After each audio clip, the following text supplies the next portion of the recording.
మీరు auto book చేసే వాళ్ళు అయితే ఖచ్చితంగా ఈ వీడియో చూడాల్సిందే. ఒకసారి మేడం గారు ఏమంటున్నారు ఒకసారి వినండి. ఇందాక నుంచి ర్యాపిడో కోసం ట్రై చేస్తున్నాను. లైక్ ఒక్కరు తీసుకోండి, చూడండి గంట నుంచి ట్రై చేస్తున్నాను. ఇట్స్ బిజీ దెన్ యూజువల్ అంట.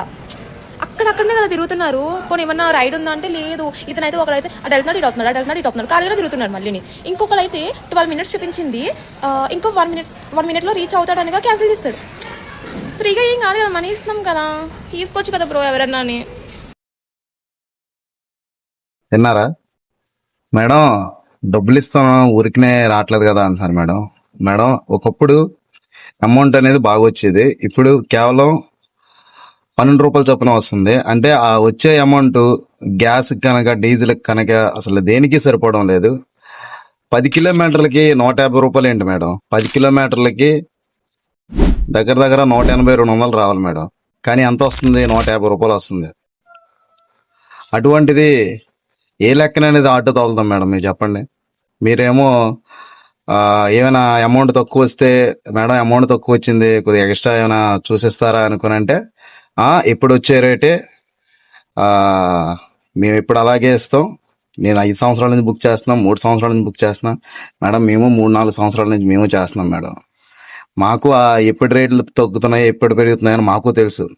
కాకపోతే తగ్గేటప్పుడు అడిగితేనేమో అసలు రెస్పాండ్ అవ్వట్లేదు. ఇంకోటి ఊబర్ కస్టమర్లు కూడా చాలా మంది నాకు క్వశ్చన్ చేశారు ర్యాపిడో తోలేటప్పుడు, ఎందుకండి ఊబర్ ఏమీ వేయట్లేదా అనుకుని అంటున్నారు.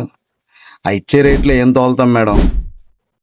అసలు మరి ఇంత దారుణంగా రేట్లు అనేది డౌన్ అయిపోయి, గ్యాస్ రేట్లు అనేది 15 రూపాయలు పెరిగింది మేడం. ఒకప్పుడు 85 రూపాయలు ఉండేది, ఇప్పుడు 97 రూపాయలు వచ్చింది. కనీసం ఒక చిన్న వార్త కూడా లేదు, ఎక్కడ చిన్న న్యూస్ కూడా లేదు. ఇక్కడ గ్యాస్ రేట్లు పెరుగుతున్నాయి, నిత్యావసరాలు పెరుగుతున్నాయి, కానీ ర్యాపిడ్ ఆటో డ్రైవర్ రేట్లు మాత్రం తక్కువ వస్తుంది. ఏదైనా కస్టమర్కి అడుగుతుంటే చాలా నీచంగా మాట్లాడుతున్నారు. మీ ఆటో డ్రైవర్లు అందరూ అంతే, ఇలాగే ఇచ్చేస్తారు, ఎక్స్ట్రా అడుగుతారు. మా రేటు మాకు కరెక్ట్గా వస్తే ఎక్స్ట్రా ఎందుకు అడుగుతాం మేడం? మీరు బుక్ చేస్తున్నారు, తొందరగా రావట్లేదు అంటే రేటు గిట్టుబాటు అవ్వకపోతే ఎక్కడికి వస్తాం మేడం? కనీసం కూలీదైనా కరెక్ట్గానే రేట్ రావాలి కదా. ఇప్పుడు ఏదైనా జాబ్ చేస్తాం, కరెక్ట్గా శాలరీ ఇవ్వకపోతే మానేయగలం. అలాగా మా జీవితంలోనూ మా ఫీల్డ్లోనూ ఆటో కొన్న తర్వాత మానేయడానికైనా అమ్మడానికైనా చాలా లాస్లోనూ ఉంటుంది. సో మేము ఎట్టి వెళ్ళాం, మాకు అవకాశం లేదు. సో ప్రతి ఒక్కరు కూడా అర్థం చేసుకుంటారని కోరుకుంటున్నాను. ఎక్కడ నుండైనా రైడ్ బుక్ చేసేటప్పుడు కస్టమర్తోని కొద్దిగా నీట్గా మాట్లాడి, వీలైతే రేట్ తక్కువ అయితే ₹1 పెంచేస్తారని కోరుకుంటున్నాను. ఇట్లు మీ జై ఆటో డ్రైవర్ అన్న.